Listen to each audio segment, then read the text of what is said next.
Hello मेरे प्यारे बच्चों, स्वागत है एमके सर इंस्पिरेशन के एक और बेहतर वीडियो में। सो माय डियर स्टूडेंट, आज के इस वीडियो में हम फिजिक्स सेकेंड पार्ट के मोस्ट इंपॉर्टेंट न्यूमेरिकल्स को देखने वाले हैं।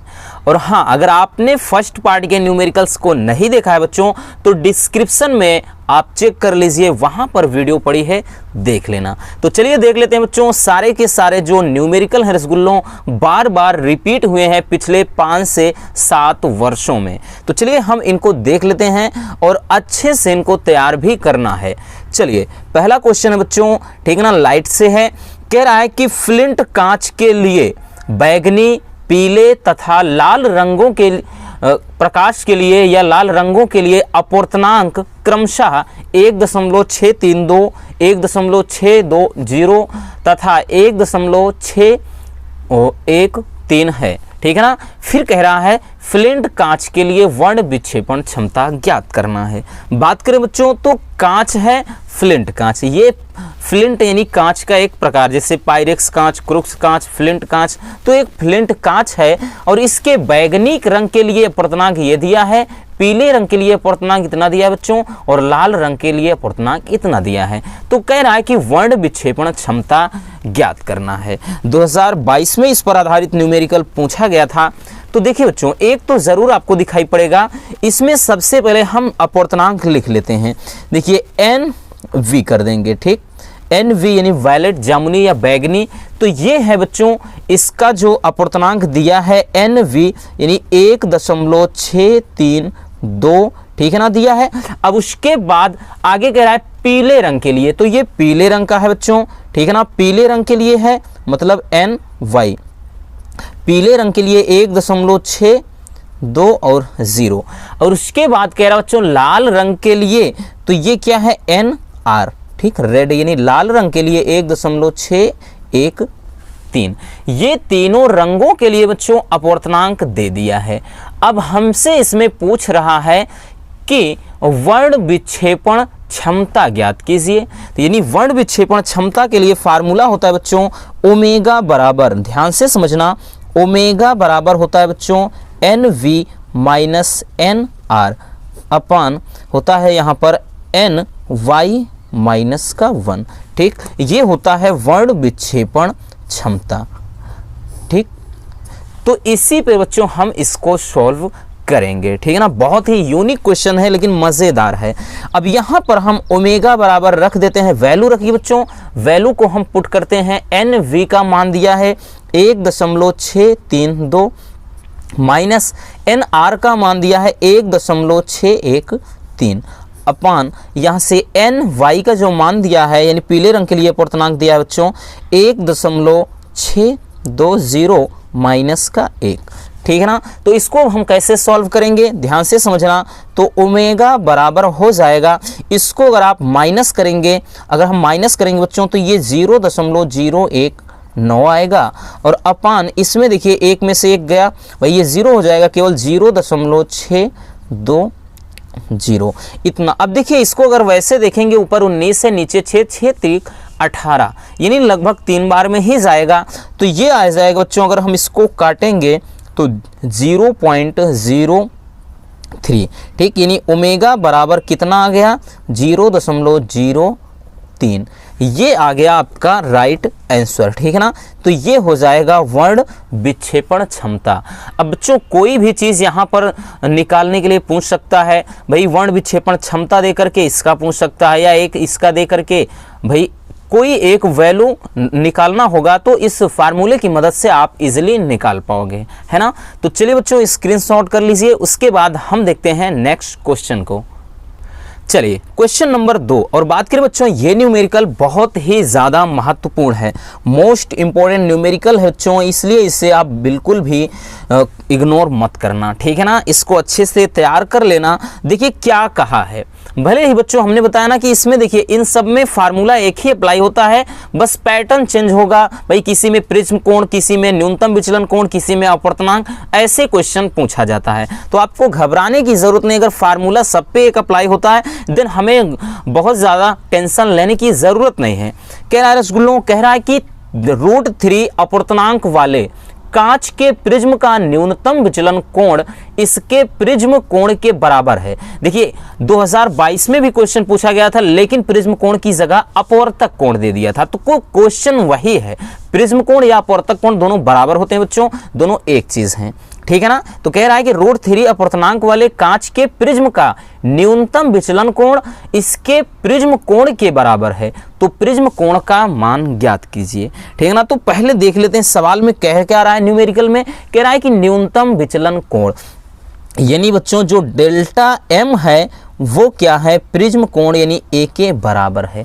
तो भाई प्रिज्म कोण a की जगह पर तो a ही होगा, प्रिज्म कोण तो a ही है, लेकिन कह रहा है कि न्यूनतम विचलन कोण डेल्टा m क्या है, प्रिज्म कोण के बराबर है। फिर आगे कह रहा है कि यही चीज प्रिज्म कोण ज्ञात कीजिए। चलिए अब इसको कैसे सॉल्व करेंगे, फार्मूला देखिए। हाँ एक चीज और दिया है बच्चों, n का मान भी दे रखा है, n बराबर √3 है ना, अपवर्तनांक दे रखा है। तो फार्मूला इसमें कौन सा अप्लाई होगा, n बराबर होगा बच्चों sine a plus delta m by 2 हो गया अपान साइन a बाई 2, ठीक है ना। तो इसी पे हम क्या करेंगे बच्चों, अप्लाई करेंगे इसी फार्मूले की मदद से, ठीक। चलिए तो इससे क्या है, मान रख देते हैं। तो मान क्या क्या दिया बच्चों, ध्यान से समझना, n का मान दे रखा है, ठीक। तो n का मान दे रखा है √3 बराबर, n का मान तो √3 हो गया, अपन यहाँ पे बराबर हम रखेंगे साइन। अब देखिए a की जगह पर तो a ही रहेगा बच्चों। फिर कह रहा है कि ये विचलन कोण है, और विचलन कोण किसके बराबर है, प्रिज्म कोण के। देन हम यहाँ पर क्या लिख देंगे, a ही रखेंगे बच्चों, अपान 2 हो गया, फिर रखेंगे अपान साइन a बाई 2, ठीक ना। इतना क्लियर हो गया। चलिए अब हम क्या करेंगे बच्चों, ध्यान से समझिएगा। यहाँ पर √3 इक्वल टू कितना करेंगे, साइन। अब देखिए यहाँ पे 2a हो जाएगा, तो हम इसको लिखेंगे साइन 2a, ठीक है ना, अपान, अरे सॉरी ये अपान 2 था ना, साइन 2a और ये अपान 2 था बच्चों। फिर मेन बटा हो जाएगा साइन a बाई 2। तो यहाँ क्या करिए, ये 2 से आप 2 कैंसिल कर दीजिए, तो यहाँ पर ये से तो ये कट गया बच्चों, 2 से 2। अब क्या बचा, तो √3 बचा बराबर, यहाँ पर ध्यान से समझना बच्चों, बचा है साइन a, तो साइन a हो गया अपान साइन a बाई 2, इतना बचा। आपने अगर बच्चों, अगर हम बात करें, अगर मैथ वाले आप होंगे, देन आपको इतना पता होगा कि साइन a बराबर होता है त्रिकोणमिति में 2 sine a by 2 into cos a by 2, इतना होता है ना, कि 2 sine a by 2 into cos a by 2 ये फार्मूला होता है। तो क्या करेंगे बच्चों, ध्यान से समझना, ये √3 रहेगा बराबर, यहाँ साइन a के स्थान पर ये फार्मूला होता है, लिखेंगे हम 2 sine a by 2 into cos a by 2, और अपान में ये है बच्चों साइन a बाई 2, ठीक है ना, ये है। तो हम क्या करेंगे, साइन a बाई 2 से साइन a बाई 2 काट देंगे, और ये 2 है इसके नीचे लाएंगे, तो ये हो जाएगा √3 बाई 2 बराबर, यहाँ पर बचा केवल कॉस a बाई 2। अब कॉस कितने अंश का वैल्यू √3 बाई 2 होता है, तो 30 अंश का, तो हो जाएगा बच्चों, हम लिख देंगे कास, यहाँ पे √3 बाई 2 ये कॉस 30 अंश का मान होता है, बराबर हो जाएगा कॉस a बाई 2। तो ये से ये कट गया। अगर हम इसका करिए गुणा करेंगे, यानी यहाँ पर आ गया a बाई 2 बराबर 30 अंश, तो a बराबर कितना हो जाएगा बच्चों, 60 अंश, a बराबर 60 अंश। और यही प्रिज्म कोण आपको निकालना था। तो है क्वेश्चन बहुत ही मज़ेदार बच्चों, बस थोड़ा सा यूनिक है, थोड़ा बायोलॉजी वालों को समस्या हो सकती है, लेकिन कोई दिक्कत नहीं, हम हैं तो समस्या होने नहीं देंगे। तो इस तरह से बच्चों आप बहुत ही ईजिली इस क्वेश्चन को सॉल्व कर सकते हैं। तो चलिए इसको स्क्रीनशॉट कर लीजिए, ये है आपका क्वेश्चन और इसका सॉल्यूशन। चलिए अब हम देख लेते हैं नेक्स्ट न्यूमेरिकल। चलिए अब हम देख लेते हैं बच्चों न्यूमेरिकल नंबर 3, और बात करें ये भी मोस्ट इंपॉर्टेंट है, हर साल बच्चों ये न्यूमेरिकल जरूर पूछा जाता है, ठीक है ना। और आपको बता दें सारे के सारे ये जो न्यूमेरिकल आज हम देख रहे हैं सभी या तो 2 नंबर में पूछे जाते हैं बच्चों, या फिर 3 नंबर में। बाकी अगर 5 नंबर वाले न्यूमेरिकल्स को आपको देखना है तब भी आप डिस्क्रिप्शन में वीडियो हमने डाल दिया या फिर प्लेलिस्ट चेक कर लीजिए, वहां से लॉन्ग न्यूमेरिकल आप देख सकते हैं जो 5 नंबर में पूछे जाते हैं। चलिए इसमें क्या कहा है बच्चों, ध्यान से समझिए। कह रहा है कि 2 तरंगों की तीव्रताओं का अनुपात 1:9 है और यदि दोनों तरंगे व्यतिकरण करती हैं यानी मिलती हैं बच्चों, तो कह रहा है कि परिणामी तरंग की अधिकतम व न्यूनतम तीव्रताओं का अनुपात क्या होगा। देखिए बहुत ही इंटरेस्टिंग क्वेश्चन है। चलिए कह रहा है जब भी तीव्रता की बात है रसगुल्लों तो वो I का मान होता है, तो ये I1 रेशियो I2 यानी I1 I2 का जो अनुपात दे रखा है वो दे रखा है 1:9। तो सवाल में क्या कह रहा है कि इनके अधिकतम तीव्रता यानी I maximum upon I minimum, इनका रेशियो आपको निकालना है। तो चलिए इसको देख लेते हैं कैसे हमें सॉल्व करना है। चलिए देखिए बच्चों, अगर हम बात करें तरंगों की तीव्रताओं और आयाम का अनुपात और तरंग की तीव्रताओं का जो अनुपात, उनके बीच जो संबंध होता है बच्चों, फार्मूला एक होता है I1, ठीक है ना, I1 अपान I2 बराबर होता है बच्चों A1 square upon A2 square, क्योंकि A1 A2 जो क्या है, ये है आयाम, तरंगों के आयाम, और जब तक बच्चों हम आयाम नहीं निकालेंगे हम तीव्रताओं का अनुपात नहीं निकाल सकते हैं। तो चलिए I1 अपान I2, इनका बच्चों ये देखिए अनुपात दे रखा है कितना, 1/9, ठीक है ना, अनुपात में रहेगा तो 1:9 यानी I1 अपान I2 का मान 1/9। तो ये अनुपात दिया है, बराबर हम क्या करेंगे A1 का स्क्वायर अपान A2 का स्क्वायर, ठीक है ना। तो हम 1 अनुपात मतलब 1/9 को हम क्या लिख सकते हैं बच्चों, इसको हम लिख सकते हैं कितना, 1/3 पूरे का स्क्वायर, ठीक, क्योंकि 1 का स्क्वायर 1 ही होगा और 3 का स्क्वायर 9 होगा। तो यहाँ पर ये क्या है, A1 का स्क्वायर और अपान A2 का। तो ऐसा करते हैं A1 अपान A2, इसको भी पूरे का हम स्क्वायर कर सकते हैं, ठीक है ना। तो ये क्या हो जाएगा, इससे काट दीजिए बच्चों। तो यहाँ पर आपका एक रेशियो निकल कर आया, A1 अपान A2 बराबर निकल कर आया 1/3। कहने का मतलब A1 का मान 1 निकल कर आया, A2 का मान 3, ठीक है ना। यहां से ये चीज समझ गए। चलिए अब हम देख लेते हैं फार्मूला बच्चों की अधिकतम और न्यूनतम तीव्रताओं के लिए क्या फार्मूला होता है। तो इसके लिए फार्मूला होता है I, ठीक है ना, I maximum upon I minimum बराबर होता है बच्चों, ध्यान से समझना, A1 प्लस A2 का square upon A1 minus A2 का स्क्वायर। ये होता है उनके तरंगों मतलब अधिकतम तथा न्यूनतम तीव्रताओं का अनुपात, ठीक है ना। कुछ नहीं करना बच्चों, क्या करते हैं, केवल वैल्यू पुट कर दीजिए। A1 का मान कितना अभी हमने बताया, A1 का मान है 1, तो 1 हो गया, प्लस A2 का मान कितना है बच्चों, A2 का मान 3 है, 3 हो गया, स्क्वायर कर दिया आपने, ठीक, अपान क्या रखेंगे, A1 का मान 1 है और माइनस A2 का मान 3 है, इसका भी स्क्वायर कर दिया, ठीक। तो ये क्या हो जाएगा बच्चों, ध्यान से समझना, यहाँ पर भाई 3 1 4, 4 का स्क्वायर कितना बच्चों, 16, और अपान यहाँ से 1 में से 3 गए यानी माइनस का 2 होगा, लेकिन स्क्वायर करेंगे तो प्लस हो जाएगा, तो यहाँ पर 4 आ गया, इसको हम काट देंगे, 4 1 कम 4, 4 चौके 16। तो ये जो बच्चों रेशियो आया, क्या आया, I maximum upon I minimum, इनका जो रेशियो आया वो निकल कर आया 4, मतलब 4 अपान यहाँ से 1 हो गया, ठीक, 4/1। तो हम लिखना चाहेंगे I मैक्सिमम अनुपात I मिनिमम बराबर कितना हो जाएगा बच्चों, 4:1। यही क्या हो जाएगा, राइट आंसर हो जाएगा, ठीक है ना। यही क्या हो जाएगा, हमारा आंसर हो जाएगा। मोस्ट इंपॉर्टेंट है, फिर से बोल रहे हैं बच्चों, इसलिए इसे अच्छे से तैयार जरूर कर लेना, ठीक है ना। तो ये है क्वेश्चन और ये रहा इसका सॉल्यूशन। अच्छे से स्क्रीनशॉट कर लीजिए बच्चों, एक बार 2 बार आप इसको प्रैक्टिस करेंगे देन चीज़ें क्लियर हो जाएंगी। चलिए अब हम देख लेते हैं नेक्स्ट न्यूमेरिकल को। चलिए अब हम देख लेते हैं बच्चों न्यूमेरिकल नंबर 4। इसमें क्या कह रहा है, और बात करें बच्चों ये भी मोस्ट इम्पोर्टेंट न्यूमेरिकल है, काफ़ी ज़्यादा इम्पोर्टेंट है, और जिस फार्मूले पर ये लगेगा बच्चों वो फार्मूला बहुत ही ज़्यादा इंटरेस्टिंग है और बहुत ही मज़ेदार है, ठीक है ना। चलिए क्वेश्चन पहले देख लेते हैं कि क्वेश्चन क्या कह रहा है।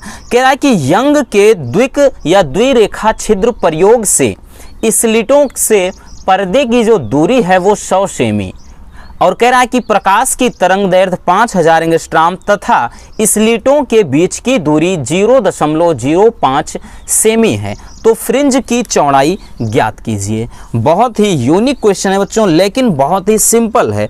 इसमें देखिए आपको कुछ चीज़ें ध्यान में रखना होगा।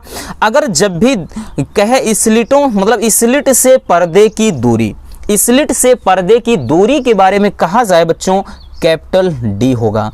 कान खोलकर अच्छे से सुन लीजिए, स्लिट से पर्दे के बीच की दूरी, स्लिट का मतलब एक रेखा छिद्र है, ठीक है ना, एक कोई पतला सा, और उससे पर्दे की दूरी अगर कहेगा तो वो कैपिटल डी का मान होगा, और ये दिया है जनाब कितना, 100 सेंटीमीटर। तो हम एक काम कर लेते हैं बच्चों, इसको मीटर में कन्वर्ट करेंगे तो 100 सेमी में भाई साहब 1 मीटर होते हैं, क्योंकि बिना मीटर में आप लगाएंगे बच्चों तो न्यूमेरिकल आपका गलत हो जाएगा, ठीक ना। इसलिए चाहे मिलीमीटर, सेंटीमीटर, नैनोमीटर कुछ भी दिया हो, आप पहले उसे मीटर में कन्वर्ट करेंगे, देन उसके बाद ही न्यूमेरिकल लगाएंगे।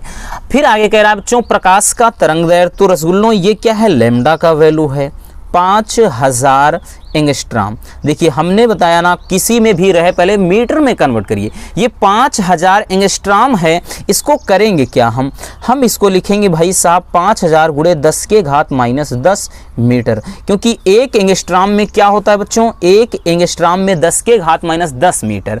तो इसको हम सही से लिखेंगे 5 गुणे 10 के घात -7 मीटर हम कर सकते हैं, ठीक है ना। आगे कह रहा है कि स्लिटों के बीच की दूरी, यानी जो स्लिट होता है, स्लिट के बीच की जो दूरी होती है बच्चों, उसे हम दर्शाते हैं स्मॉल डी से। ध्यान देना, पर्दे और स्लिट के बीच की दूरी कैपिटल डी और स्लिट के बीच की दूरी स्मॉल डी, ठीक है ना। और ये कितना दिया है बच्चों, ये दिया है 0.05 सेमी। देखिए ये भी सेमी में है, तो भाई साहब इसको हम 0 देखिए 0 है तो इसको हम ऐसे लिख सकते हैं 5 गुणे 10 के घात -2 सेमी, ठीक है ना। यानी अगर दो अंक के बाद है तो भाई 10 के घात -2, 3 अंक के बाद होता, दशमलव के बाद 3 अंक होता तो 10 घात -3, ठीक है ना। ये सेमी में ही है, मीटर में कन्वर्ट कर देते हैं इसको 5 गुणे 10 के घात -2 और उसके बाद ये 10 के घात -2, ये मीटर वाला है। ये तो हमने इसको कोटिमान के रूप में लिखा तब 2 लिखा, क्योंकि जैसे 500 होता है तो 5 गुणे 10 के घात -2 नहीं बल्कि +2 लिख देते हैं बच्चों। और जब दशमलव के बाद इधर 0 मतलब जितने अंक होते हैं उतने 0 लगा दे, मतलब उतने यहाँ घात में हम कर देते हैं माइनस में। तो ये बन गया 5 गुणे 10 के घात का -4 मीटर, ठीक है ना। देखिए इसमें सब मीटर में ही बदलना है, तो पहले मीटर में बदलेंगे तभी लगाएंगे। बहुत सारे बच्चे ये गलती कर देते हैं और उनका सवाल गलत हो जाता है। तो चलिए इसको हम देख लेते हैं रसगुल्लों की किस तरह से हमें सॉल्व करना है। देखिए फ्रिंज की चौड़ाई के लिए फार्मूला जो होता है वो होता है W बराबर, ठीक है ना, कैपिटल D इंटू लेमडा अपान स्मॉल डी, ठीक। ये होता है फ्रिंज की चौड़ाई के लिए फार्मूला। इसी फार्मूले पर हम इसको सॉल्व करेंगे, बहुत ही सिंपल है। चलिए इसमें हम वैल्यू पुट कर देते हैं बच्चों, सब वैल्यू हमें पता है तो इसमें क्या करेंगे, वैल्यू रख देते हैं। ये हो जाएगा W बराबर भाई D, कैपिटल D कितना 1 मीटर दिया है। ये लेमडा कितना है बच्चों, ये लेमडा 5 गुणे 10 के घात -7 दिया है। और नीचे क्या लिखेंगे, नीचे है स्मॉल d और ये है 5 गुणे 10 के घात -4। तो 5 से 5 ये गए भाई साहब, और यहाँ पर क्या आ गया बच्चों, 1 गुणे 10 के घात कितना, 1 गुणे, देखिए अब माइनस में 4 है, ऊपर जाएगा तो ये कितना हो जाएगा प्लस में, और 7 में से 4 गए -3, ठीक है ना। तो यहाँ से जो W का वैल्यू निकल कर आया वो कितना हो गया, 1 × 10 के घात -3 मीटर है। ठीक है ना, ये हो गया बच्चों मीटर में। और हाँ, एक चीज़ आपको हम और बता देते हैं, ध्यान से समझना, यहाँ पर कुछ ध्यान देने वाली जो बात है बच्चों वो हमने नोटिस नहीं किया। देखिए इसमें सेमी में दिया है, इसमें भी सेमी में आप इसको बदल सकते थे और इसको भी सेमी में रहने देते, तब आप इसको लगा करके आंसर सेमी में निकाल सकते थे। लेकिन कोई दिक्कत नहीं, आपको मीटर में तो निकालना पड़ेगा ही, क्योंकि भाई ये एंगस्ट्राम था तो इसको सेमी में बदलने में बहुत सारे बच्चों को दिक्कत होती, इसलिए सभी को आप मीटर में ही कन्वर्ट किया करो। तो चलिए इसको स्क्रीनशॉट कर लीजिए, ये है आपका क्वेश्चन और ये रहा सॉल्यूशन। चलिए अब हम देख लेते हैं बच्चों नेक्स्ट न्यूमेरिकल। चलिए इसमें क्या कह रहा है बच्चों, क्वेश्चन नंबर 5 कह रहा है कि 3000 एंगस्ट्राम तरंग दैर्ध्य के फोटॉन की ऊर्जा ज्ञात कीजिए। ठीक ना, यानी 3000 एंगस्ट्राम तरंग दैर्ध्य है और इस तरंग दैर्ध्य की जो है हमें ऊर्जा, यानी इस तरंग दैर्ध्य के लिए फोटॉन की ऊर्जा ज्ञात करना है। यानी इसमें जो वैल्यू देखेंगे बच्चों तो केवल एक वैल्यू है, वो है लैम्डा। कितना, 3000 एंगस्ट्राम। हमने बताया ना मीटर में कन्वर्ट करिए तो 3 × 10 के घात, ठीक है ना, पहले क्या लिख सकते हैं, 3 × 10 के घात -7। ठीक, वो कैसे अभी देख सकते हैं, हमने इसके पहले भी बताया बच्चों। इसको हम लिख सकते हैं 3000 और × 10 के घात -10, क्योंकि एक एंगस्ट्राम में 10 के घात -10 मीटर। अब यहाँ से 3 0 इसका है बच्चों, तो 10 में से 3 गए -7, ये आ गया इतना मीटर में, है ना। तो इसको अच्छे से समझ लेना। अब यहाँ पर हम कह रहे हैं बच्चों फोटॉन की ऊर्जा यानी E का मान आपको निकालना है। और फोटॉन की ऊर्जा के लिए जो फार्मूला होता है E बराबर होता है बच्चों hν, लेकिन न्यू का मान तो हमें पता नहीं है। और यहाँ पर ध्यान से समझना, चूंकि न्यू बराबर होता है C/λ, तो इसलिए बच्चों यहाँ से हम लिख देंगे E बराबर h, और देखिए इसके स्थान पे C/λ तो hc/λ। अब काम हमारा आसान हो गया, ठीक है ना। अब हमारा काम आसान हो गया रसगुल्लों। अब हम क्या करेंगे, ध्यान से समझिए। अब वैल्यू हमें सब पता है, h का मान हमें पता है बच्चों, क्योंकि देखिए h का जो मान होता है 6.6 × 10 के घात -34 का जूल सेकेंड। आपको नहीं याद, डोंट वरी, ये कांस्टेंट होते हैं, ये सब नियत वैल्यू हैं और इनका मान क्वेश्चन पेपर में एकदम लास्ट पेज में दिया रहता है। और c है तो भाई साहब c क्या है, प्रकाश की चाल, तो 3 × 10 के घात 8 मीटर प्रति सेकेंड होता है। अगर इसका सब मान नहीं याद बच्चों, डोंट वरी, जहां पर जिसकी जरूरत होती है वो क्या है, दिया रहता है पीछे। तो यहां पर हम इस पर वैल्यू पुट कर देंगे तो E बराबर हो जाएगा, h का मान कितना है बच्चों, ध्यान से समझना, h का मान 6.6 × 10 के घात -34। c का मान क्या हो जाएगा बच्चों, 3 × 10 के घात 8, 3 × 10 के घात 8 हो गया। और उसके बाद लैम्डा का जो मान दिया है वो है 3 × 10 के घात कितना, -7। अब देखिए 3 से हम 3 काट देंगे, ठीक है ना।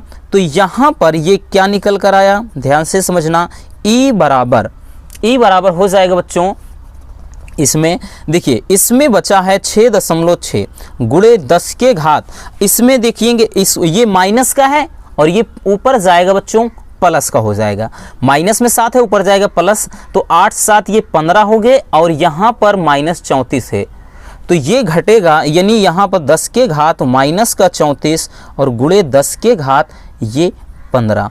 तो इसको अगर हम घटाएंगे बच्चों तो ये हो जाएगा कितना, 6.6 × 10 के घात -19। और ये E है यानी ऊर्जा है, और ऊर्जा का जो मात्रक होता है रसगुल्लों वो क्या होता है, जूल।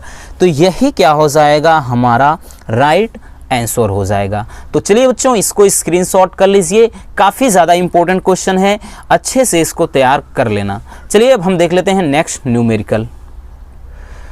चलिए अगला जो न्यूमेरिकल है क्वेश्चन नंबर 6 है बच्चों, इसमें देखते हैं क्या कह रहा है, ये भी मोस्ट इंपॉर्टेंट है। और हाँ आपको हम बता दें बच्चों, ये हमने सारे न्यूमेरिकल ये आपके अनसॉल्व पेपर से उठाए हैं, चैप्टर वाइज हमने इनको बस सेट कर दिया है, लेकिन सारे न्यूमेरिकल बच्चों आपके हमने अनसॉल्व पेपर से ही उठाया है। इसीलिए कह रहे हैं इनको अच्छे से तैयार जरूर कर लेना, क्योंकि यही क्वेश्चन बच्चों बार बार रिपीट होते हैं। कह रहा है कि एक उत्तेजित हाइड्रोजन परमाणु की ऊर्जा माइनस का 3.4 इलेक्ट्रॉन वोल्ट है। तो इलेक्ट्रॉन के कोणीय संवेग की गणना कीजिए। एक दिया है बच्चों ऊर्जा En का मान दिया है माइनस का 3.4 इलेक्ट्रॉन वोल्ट, इलेक्ट्रॉन वोल्ट में दिया है, ठीक है ना। अब हम क्या करेंगे बच्चों, और पूछ रहा है कोणीय संवेग, कोणीय संवेग ओमेगा का मान पूछ रहा है। तो हाइड्रोजन ध्यान से समझना, एनवे, एन क्या है, एनवा ऊर्जा स्तर है। तो एनवे ऊर्जा स्तर के लिए बच्चों हाइड्रोजन परमाणु की मतलब जो ऊर्जा होती है वो होती है En बराबर माइनस का 13.6, माइनस का 13.6 इलेक्ट्रॉन वोल्ट में होता है अपान n स्क्वायर। और ये मान दिया है, En का मान दिया है। तो इस फार्मूले की मदद से हम क्या करेंगे बच्चों, सबसे पहले हम n का मान निकाल लेंगे। तो यहाँ से क्या हो जाएगा, En ये दिया है माइनस का 3.4 और बराबर माइनस का 13.6 अपान ये हो जाएगा बच्चों n स्क्वायर, ठीक है ना। तो यहाँ से हम क्या करेंगे बच्चों, हमें n का वैल्यू मिल जाएगा, माइनस से माइनस और ये 3.4 से काटेंगे, ये 4 बार में, लगभग 4 बार, हाँ 4 बार में जाएगा बच्चों। अब यहाँ से ये n का मान हमें क्या निकल गया, 4, n का वैल्यू हमें मिल गया रसगुल्लों 4, ठीक है ना। अब हम देखेंगे क्या, देखिए चलिए यहाँ से अब हम लगाते हैं। कह रहा है कि कोणीय संवेग, और कोणीय संवेग आपने पढ़ा होगा, ठीक, बोहर-बरी परमाणु मॉडल में कोणीय संवेग ओमेगा बराबर होता है NH अपान 2 पाई, ठीक है ना, NH अपान 2 पाई होता है। और जहाँ पर अगर संवेग, जहाँ पर अगर जैसे द्रव्यमान दे दिए तो यहीं पर MVR हो जाता है, ठीक है ना। इसी फार्मूले को कुछ MVR बराबर NH अपान 2 पाई भी लिखा जाता है, यानी इसको ऐसे भी लिखा जाता है बच्चों। लेकिन क्या, जब जैसे m का मान पूछ ले या त्रिज्या पूछ ले या वेग, तब हम यहाँ पर इसके फॉर्म में लिखेंगे। बाकी ये क्या है, ओमेगा के बराबर ही इतना होता है। तो यहाँ पर हमें डायरेक्टली ओमेगा का मान पूछा है, तो यहाँ पे क्या करेंगे बच्चों, ठीक है ना, इसको रखने की कोई ज़रूरत नहीं है। ओमेगा का मान पूछा है तो ओमेगा बराबर क्या हो जाएगा, n का मान निकाल लिया आपने 4, ठीक है ना। n का मान आपने कितना निकाल लिया, 4। एक मिनट भाई साहब, थोड़ा गलती हो गई, n स्क्वायर है, oh my God, n square बराबर, सॉरी थोड़ा इसको ध्यान से उतर गया बच्चों, n स्क्वायर बराबर 4 है। तो ठीक, ये n बराबर कितना हो जाएगा रसगुल्लों, 2, ठीक है ना। चलिए कोई दिक्कत नहीं, इसको काट देते हैं। यहाँ पर कितना हो गया, 2, और उसके बाद h का मान तो कितना होता है, प्लांक नियतांक है बच्चों, 6.6 × 10 के घात का माइनस का 34। और उसके बाद क्या करेंगे, हम यहाँ से अपान कर देंगे क्या, 2 पाई, ठीक है ना। 2 और पाई का मान 3.14 रख देते हैं।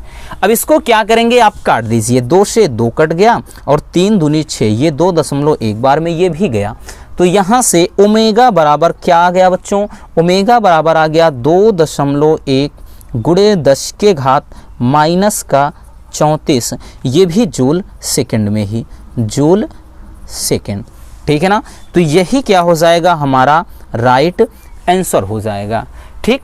चलिए इसको स्क्रीनशॉट कर लीजिए बच्चों, ठीक है ना। ये रहा आपका न्यूमेरिकल और ये रहा इसका सॉल्यूशन, ठीक है ना। चलिए अब हम देख लेते हैं नेक्स्ट क्वेश्चन को। चलिए अब हम देख लेते हैं बच्चों 7वां न्यूमेरिकल। ये भी मोस्ट इम्पोर्टेंट है और हर साल बच्चों इस पर आधारित एक न्यूमेरिकल जरूर पूछा जाता है, ठीक है ना, हर एक सेट में। कह रहा है, क्वेश्चन क्या कह रहा है, ध्यान से पढ़िए। कह रहा है कि हाइड्रोजन स्पेक्ट्रम की लाइमन श्रेणी की प्रथम रेखा की तरंग दैर्ध्य का मान रिडबर्ग नियतांक के पदों में लिखिए। अब ध्यान से समझना बच्चों, इसमें हमें करना क्या है, देखिए कह रहा है कि रिडबर्ग नियतांक हमें निकालना है। तो हाइड्रोजन जो स्पेक्ट्रम होती है, अगर आपने उसे पढ़ा होगा तो उसमें कितनी श्रेणियां होती हैं, लाइमन, बामर, पास्चन, ब्रैकेट, फुंड, यानी 5 श्रेणियां होती हैं। और सभी को अगर हम ज्ञात करेंगे, सभी के अगर हम तरंग दैर्ध्य का जो मान ज्ञात करेंगे बच्चों, तो उसके लिए एक फार्मूला होता है 1/λ = r और कोष्ठक में 1/n n1 square minus 1/n2 square. यानी इस फार्मूले की मदद से हम निकाल लेते हैं लेम्डा बोले तो तरंग दैर्ध्य का मान। अब इसमें एक इंटरेस्टिंग चीज ये आपको ध्यान में रखना है बच्चों, जब लाइमन कहेगा तो इसके स्थान पर 1 कहेंगे, लिखेंगे, और यहां पर उसके एक अंक छोड़ करके जैसे 1 रख दिया तो 2 से यहां शुरू होगा। बामर कहेगा तो यहां पर 2 रखेंगे और यहां से 3 रखेंगे। पाश्चन कहेगा तो यहां पर 3 रखेंगे, यहां पे 4, यानी इसके एक छोड़ करके। ब्रैकेट श्रेणी रखेंगे तो यहां पर 4 रखेंगे और यहां पे उसको छोड़ कर 5। इस तरह से यानी जो चीज होता है उससे 1 आगे लिखा जाता है। लाइमन श्रेणी है और लाइमन श्रेणी के लिए भैया यहां पर हम 1 रखेंगे और यहां पर n का मान कितना 2, तो 1/λ बराबर हो जाएगा बच्चों r, ठीक है ना। और 1/ यहाँ पे 1 का स्क्वायर करेंगे, क्यों? क्योंकि लाइमन श्रेणी है। और माइनस का बच्चों 1/ यहाँ पे हम n2 के स्थान पे अब हम 2 रखेंगे, इसका स्क्वायर। 2 क्यों रखे? क्योंकि लाइमन श्रेणी है तो यहाँ पर 1 हमने बताया ना, अगर यहीं पर बामर श्रेणी बोलता तो बामर की जगह यहाँ पर 2 रख देते, लेकिन यहाँ पर 3, यानी इससे 1 आगे इसको लिखना है, इतना आप याद रखिए। तो 1/, ये लेम्डा बराबर हो जाएगा रसगुल्लों कितना r, और ये 1/1 हो गया माइनस का 1/4 हो गया। तो 1/λ इक्वल टू कितना हो गया बच्चों? इसको हम क्या करेंगे r, और ये 4 × 4, 4 में से 1 गए 3, और नीचे ये 4 हो गया। तो 1/λ बराबर ये 3r/4 हो गया। लेकिन लेम्डा बराबर क्या हो जाएगा बच्चों? लेम्डा बराबर हो जाएगा r अपान, ठीक है ना, सॉरी 4/ कितना 3r, 4/3r, ये लेम्डा यानी तरंग दैर्ध्य के लिए आ गया, और यही हमारा राइट आंसर हो जाएगा। तो है ना मज़ेदार न्यूमेरिकल। चलिए बच्चों इसको स्क्रीनशॉट कर लीजिए, उसके बाद हम देखते हैं नेक्स्ट न्यूमेरिकल को। चलिए अब हम देख लेते हैं बच्चों यहाँ से न्यूमेरिकल नंबर 8, और बात करें रसगुल्लों ये भी मोस्ट इंपॉर्टेंट क्वेश्चन है, ठीक है ना। चलिए अब इसमें क्या करेंगे बच्चों, क्वेश्चन पहले देख लेते हैं कि करना क्या है, ठीक है ना। इस पर आधारित तो लगातार न्यूमेरिकल पूछा चला रहा है, ठीक है ना। कह रहा है कि बच्चों 1 × 10⁻⁵ मीटर चौड़ाई वाली झिर्री पर 6000 एंगस्ट्रॉम तरंग दैर्ध्य का प्रकाश लंबवत पड़ रहा है, तो विवर्तन प्रारूप केंद्रीय उच्चिष्ट की चौड़ाई ज्ञात कीजिए। तो विवर्तन प्रारूप केंद्रीय उच्चिष्ट की चौड़ाई आपको ज्ञात करना है, ठीक है ना, यानी कोणीय चौड़ाई आपको, ठीक है, यहाँ पर उच्चिष्ट की कोणीय चौड़ाई लिख लीजिए, कोणीय चौड़ाई आपको बच्चों ज्ञात करना है। बहुत ही मज़ेदार न्यूमेरिकल है। चलिए इसमें वैल्यू लिख लेते हैं। कह रहा है 1 × 10⁻⁵ मीटर चौड़ाई वाली झिर्री पर, ये किसका मान दिया है? देखिए ये स्लिट की चौड़ाई, इसके पहले हमने देखा है बच्चों स्मॉल d का मान दिया है 1 × 10⁻⁵ मीटर, और इसमें लेम्डा का मान दिया है 6000 एंगस्ट्रॉम। तो इस तरह को हमने इसको बार बार मीटर में कन्वर्ट किया है, इसको हम लिख सकते हैं 6 × 10⁻⁷ मीटर। कैसे आता है इसके पहले हमने 2 बार बता दिया है, ठीक है ना। अगला यहाँ से आगे कह रहा है कि विवर्तन प्रारूप को केंद्रीय उच्चिष्ट की अब कोणीय चौड़ाई ज्ञात करना है। कोणीय चौड़ाई देखिए फार्मूला होता है बच्चों, ठीक, कोणीय चौड़ाई के लिए फार्मूला होता है 2θ बराबर होता है बच्चों 2λ/d। 2λ/d ये क्या होता है? केंद्रीय उच्चिष्ट की कोणीय चौड़ाई के लिए फार्मूला, ठीक। अब ऐसा नहीं कि थीटा का मान निकालेंगे, 2θ पूरा होता है, 2θ बच्चों पूरा का पूरा होता है केंद्रीय उच्चिष्ट की कोणीय चौड़ाई। अब इस पर हम वैल्यू पुट करेंगे 2θ बराबर 2 × लेम्डा का मान 6 × 10⁻⁷ पुट करेंगे बच्चों, अपान d का मान कितना दिया है? तो d का मान दे रखे हैं, हाँ यहाँ पर दिया है 1 × 10⁻⁻ का कितना बच्चों? ये 10⁻⁵ ये आ गया, है ना। तो इसको क्या करते हैं, इसको सही तरीके से हम लिखेंगे जब, तो हो जाएगा 2θ = ये 6 दूना कितना हो गया बच्चों? 12 × 10⁻, ये ऊपर जब जाएगा माइनस का 5 है, ऊपर जाएगा प्लस का 5 हो जाएगा, तो 7 में से 5 गए रसगुल्लो कितना? -2, -2 ये हो जाएगा रेडियन, इतना रेडियन, ठीक है ना, रेडियन, क्योंकि क्या है, कोण का मात्रक है। तो कोणीय चौड़ाई कितना आ गया, 12 × 10⁻² रेडियन, यही आपका राइट आंसर हो जाएगा। अब ऐसा नहीं कि इसको 2 से यहाँ काट देना, नहीं, 2 थीटा पूरा का पूरा कोणीय चौड़ाई के लिए होता है, ठीक है ना। फार्मूला आप देख रहे होंगे, ठीक। तो चलिए बच्चों, इसको स्क्रीनशॉट कर लीजिए, काफ़ी मज़ेदार न्यूमेरिकल है। तो बस आज के इस वीडियो में इतना ही। वीडियो कैसी लगी बच्चों ज़रूर बताइएगा, और हाँ, वीडियो पसंद आई है तो प्लीज़ बच्चों इस मेहनत के लिए एक लाइक ज़रूर कर देना, क्योंकि आपके लिए हम इतना मेहनत कर रहे हैं, तो आपका भी फ़र्ज़ होता है कि वीडियो को ज़्यादा से ज़्यादा प्यार दें। तो नए हैं तो चैनल को सब्सक्राइब जरूर कर लीजिए। मिलते हैं किसी और ऐसे मजेदार वीडियो के साथ। Love you, bye bye, take care. और हाँ, इसकी PDF चाहिए तो लिंक डिस्क्रिप्शन में है, वहाँ पर टेलीग्राम ग्रुप को ज्वाइन कर लीजिए, वहाँ पर आपको PDF मिल जाएगी।